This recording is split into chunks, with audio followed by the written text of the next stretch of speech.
আকাশবাণী আগরতলা। স্থানীয় সংবাদ পড়ছি চন্দন লেখা পাল। এখনকার বিশেষ বিশেষ খবর হলো, মুখ্যমন্ত্রী অধ্যাপক ডক্টর মানিক সাহা আজ নতুন দিল্লিতে প্রধানমন্ত্রী নরেন্দ্র মোদীর সঙ্গে সাক্ষাৎ করেছেন। কৃষিমন্ত্রী রতনলাল নাথ বলেছেন, রাজ্যে উন্নয়নের ধারা অব্যাহত রয়েছে। প্রধানমন্ত্রী নরেন্দ্র মোদী সবাইকে আগামীকাল সকাল 10টায় পরীক্ষা পে চর্চার 6ষ্ঠ পর্ব দেখার আহ্বান জানিয়েছেন। আগামী 24শে ফেব্রুয়ারি থেকে অনুষ্ঠেয় 73তম B N. Mallick memorial all India police football championship রাজ্যের 5টি মাঠে আয়োজন করা হবে। এবারে আসছে বিস্তারিত সংবাদে। মুখ্যমন্ত্রী অধ্যাপক ডক্টর মানিক সাহা আজ নতুন দিল্লির লোককল্যাণ মার্গে প্রধানমন্ত্রী নরেন্দ্র মোদীর সঙ্গে সাক্ষাৎ করেছেন। সাক্ষাৎকালে উভয়ের মধ্যে রাজ্যের স্বার্থ সংশ্লিষ্ট বিষয়ে গুরুত্বপূর্ণ আলোচনা হয়। বৈঠকে মুখ্যমন্ত্রী মাতা বাড়িতে নব আঙ্গিকে নির্মিত মাতা ত্রিপুরেশ্বরী মন্দির উদ্বোধনের জন্য প্রধানমন্ত্রী মোদীকে আমন্ত্রণ জানান। তিনি দিল্লি বিধানসভা নির্বাচনে অর্জিত সাফল্যের জন্য, জনকল্যাণকামী বাজেট পেশ করার জন্য এবং ফ্রান্স ও মার্কিন যুক্তরাষ্ট্রে তার সফল সফরের জন্য প্রধানমন্ত্রীকে শুভেচ্ছা জানিয়েছেন। মুখ্যমন্ত্রী রাজ্যের উন্নয়ন সম্পর্কিত বিভিন্ন বিষয়ে প্রধানমন্ত্রী অবহিত করেন। এগুলির মধ্যে রয়েছে কৃষি উৎপাদনশীলতা বৃদ্ধি, কৃষক কল্যাণ, ত্রিপুরার যুবকদের জন্য কর্মসংস্থানের সুযোগ সৃষ্টি, শিক্ষা ও গবেষণার প্রসারে রাজ্যে এইমস, আইআইটি এবং আইআইএম এর মতো প্রতিষ্ঠান স্থাপন ইত্যাদি। তাছাড়া আমবাসা, গন্ডাতুইসা, অমরপুর হয়ে কমলপুর থেকে শান্তিরবাজার পর্যন্ত জাতীয় মহাসড়কের বিষয়েও আলোচনা হয়। রাজ্য ও কেন্দ্রীয় সরকারের মধ্যে নিবিড় সম্পর্ক এবং আরও শক্তিশালী অংশদারিত্ব গড়ে তোলার লক্ষ্যে বৈঠকটি ছিল একটি ইতিবাচক পদক্ষেপ। মুখ্যমন্ত্রী অধ্যাপক ডক্টর মানিক সাহা নতুন দিল্লিতে স্বরাষ্ট্রমন্ত্রী অমিত শাহর সঙ্গেও সৌজন্যমূলক সাক্ষাৎকারে মিলিত হন। সাক্ষাৎকালে উভয়ের মধ্যে ত্রিপুরার উন্নয়নের রূপরেখা সহ গত বছরের বন্যা পরবর্তী ত্রাণ পরিষেবা সহ অন্যান্য গুরুত্বপূর্ণ বিষয়ে আলোচনা হয়। কৃষিমন্ত্রী রতনলাল নাথ বলেছেন, রাজ্যে উন্নয়নের ধারা অব্যাহত রয়েছে। প্রধানমন্ত্রী আবাস যোজনায় পাকা বাড়ি, রাস্তাঘাট, বিদ্যুৎ, পানীয় জল সর্বক্ষেত্রে মানুষের কাছে বিভিন্ন সুযোগ সুবিধা পৌঁছে দেওয়া হচ্ছে। আজ উত্তর ত্রিপুরা জেলার লালজুরি ব্লকের নবনির্মিত দ্বিতল ভবনের দ্বারোদ্ঘাটন করে তিনি কথা বলেন। তিনি বলেন, বর্তমান সরকার বিকশিত ও আত্মনির্ভর ত্রিপুরা গড়ে তোলার উদ্যোগ নিয়েছে। কৃষকদের আয় দ্বিগুণ করার লক্ষ্যে সরকার বিভিন্ন কর্মসূচি গ্রহণ করেছে। কৃষিমন্ত্রী আজ লালজুরি ব্লক সংলগ্ন স্থানে কৃষি দপ্তরের 1000 মেট্রিক টন ক্ষমতা সম্পন্ন গোডাউনের দ্বারোদ্ঘাটন করেন। এটি নির্মাণে ব্যয় হয়েছে 1,25,00,000 টাকা। মন্ত্রী লালজুরি বাজার সংলগ্ন স্থানে প্রাণী চিকিৎসার জন্য একটি ভেটেরিনারি ডিসপেন্সারির দ্বারোদ্ঘাটন করেন। অনুষ্ঠানে উপস্থিত ছিলেন শিল্প ও বাণিজ্য দপ্তরের মন্ত্রী শান্তনা চাকমা, এমডিসি শৈলেন্দ্র চন্দ্রনাথ, স্বপ্নারানী দাস, উত্তর ত্রিপুরার ভারপ্রাপ্ত জেলা শাসক বিপ্লব দাস প্রমুখ। তপশিলি জাতি কল্যাণ দপ্তরের পক্ষ থেকে আজ ত্রিপুরা মধ্যশিক্ষা পর্ষদ পরিচালিত 2024 সালের মাধ্যমিক ও উচ্চ মাধ্যমিক পরীক্ষায় প্রথম থেকে দশম স্থানাধিকারী তপশিলি জাতিভুক্ত ছাত্রছাত্রীদের ডক্টর বি.আর. আম্বেদকর স্বর্ণপদক এবং পশ্চিম ত্রিপুরা জেলার অন্তর্গত 6ষ্ঠ থেকে নবম শ্রেণী এবং মাধ্যমিক উচ্চ মাধ্যমিক পরীক্ষায় প্রথম বিভাগে উত্তীর্ণ তপশিলি জাতিভুক্ত ছাত্রছাত্রীদের মধ্যে মেধা পুরস্কার প্রদান করা হয়।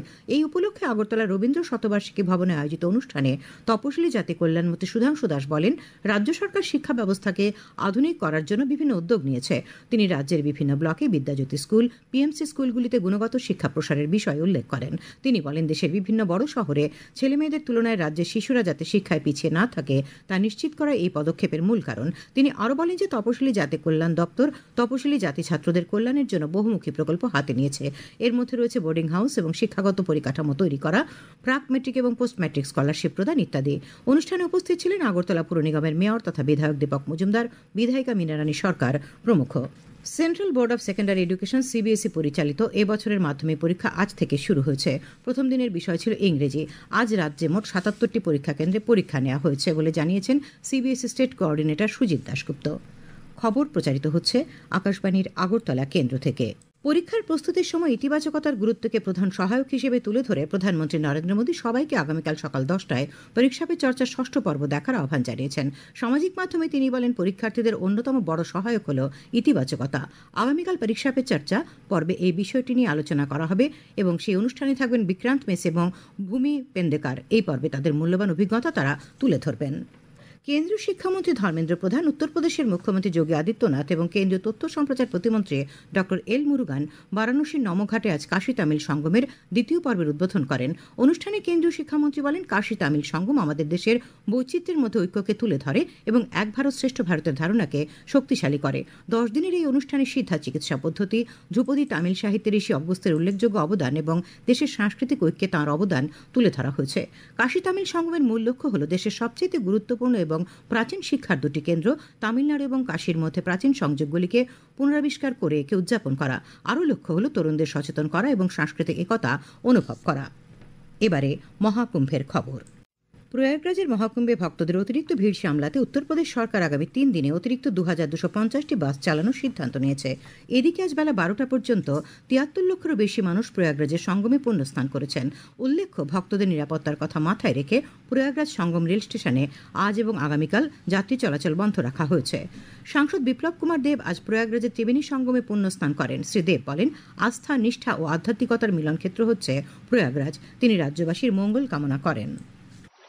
প্রধানমন্ত্রী নরেন্দ্র মোদী আগামী ২৩শে ফেব্রুয়ারি রবিবার সকাল ১১টায় আকাশবাণীর মন কি বাত অনুষ্ঠানে দেশ বিদেশের জনগণের সঙ্গে মত বিনিময় করবেন। এটি হবে মন কি বাতের ১১৯তম পর্ব। প্রধানমন্ত্রী জনগণকে তাদের সুচিন্তিত চিন্তাভাবনা মন কি বাতে জানানোর আহ্বান জানিয়েছেন। মাইগভ ওপেন ফোরামে এবং নমো অ্যাপে জনগণ তাদের মতামত পাঠাতে পারবেন। এছাড়াও টোল ফ্রি নম্বর 1800117800 নম্বরে কল করে হিন্দি বা ইংরেজিতে মতামত রেকর্ড করানো যাবে। তাছাড়াও 1922 নম্বরে মিস কল দিয়ে যে লিঙ্ক পাওয়া যাবে তাতেও SMS করা যাবে। বসুধৈব কুটুম্বকম ভাবনায় আগরতলা নজরুল কলাক্ষেত্রের আনন্দ ভবনে ৫ দিনব্যাপী ভারত রং মহোৎসব আজ ছিল শেষ দিন। ৫ দিনব্যাপী এই উৎসবে শিশু কেন্দ্রিক ৫টি নাটক প্রদর্শিত হয়েছে।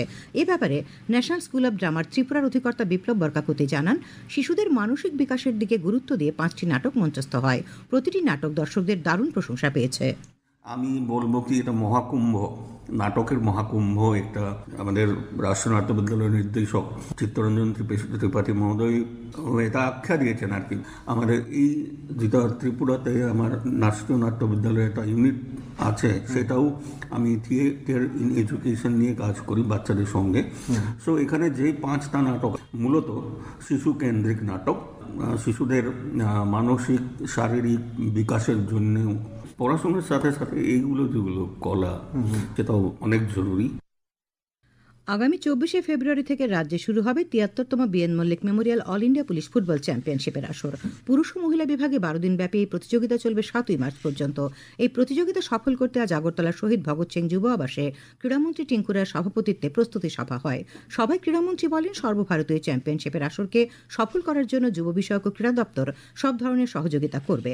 সভায় পুলিশের ডিআইজি প্রবীর কুমার জানান, ৭৩তম B N. Mallick memorial all India police football চ্যাম্পিয়নশিপে বিএসএফ, সিআরপিএফ, আরপিএফ, সিআইএসএফ সহ মোট ৪৩টি দল অংশ নেবে। এর মধ্যে ৩৪টি পুরুষের দল এবং ৯টি মহিলা দল। আগামী ২১শে ফেব্রুয়ারি থেকে দলগুলি রাজ্যে আসতে শুরু করবে। রাজ্যের 5টি মাঠে চ্যাম্পিয়নশিপের আয়োজন করা হবে। এগুলি হল উমাকান্ত স্টেডিয়াম, মোহনপুরের তুলাবাগান স্টেডিয়াম, জিরানিয়ার শচীন্দ্র কলোনি মাঠ, জম্পুইজলা মাঠ এবং উদয়পুরের চন্দ্রপুর মাঠ। প্রস্তুতি সভায় পশ্চিম ত্রিপুরা জেলা পরিষদের সহসভাধিপতি বিশ্বজিৎ শীল, পুলিশের অতিরিক্ত মহানির্দেশক এম রাজা মুরুগান প্রমুখ উপস্থিত ছিলেন। দক্ষিণ জেলা অন্ধত্ব নিবারণী সমিতির উদ্যোগে আজ বিলোনিয়া মহকুমা হাসপাতালে চোখের ছানি অপারেশন শিবির অনুষ্ঠিত হয়। শিবিরে মোট ৪১ জন রোগীর চোখের ছানি অপারেশন করা হয়। আবহাওয়া, আগামীকাল আকাশ পরিষ্কার থাকবে, সকালে হালকা কুয়াশা পড়বে। আগামীকাল তাপমাত্রা সর্বোচ্চ ৩০ ডিগ্রি সেলসিয়াস এবং সর্বনিম্ন ১৪ ডিগ্রি সেলসিয়াসের কাছাকাছি থাকবে। আজ দিনের সর্বোচ্চ তাপমাত্রা ছিল ২৮.৮ ডিগ্রি সেলসিয়াস এবং সর্বনিম্ন ১২.৮ ডিগ্রি সেলসিয়াস। শেষ করার আগে খবরের বিশেষ বিশেষ অংশগুলি আরেকবার। মুখ্যমন্ত্রী অধ্যাপক ডক্টর মানিক সাহা আজ নতুন দিল্লিতে প্রধানমন্ত্রী নরেন্দ্র মোদীর সঙ্গে সাক্ষাৎ করেছেন। কৃষিমন্ত্রী রতনলাল নাথ বলেছেন, রাজ্যে উন্নয়নের ধারা অব্যাহত রয়েছে।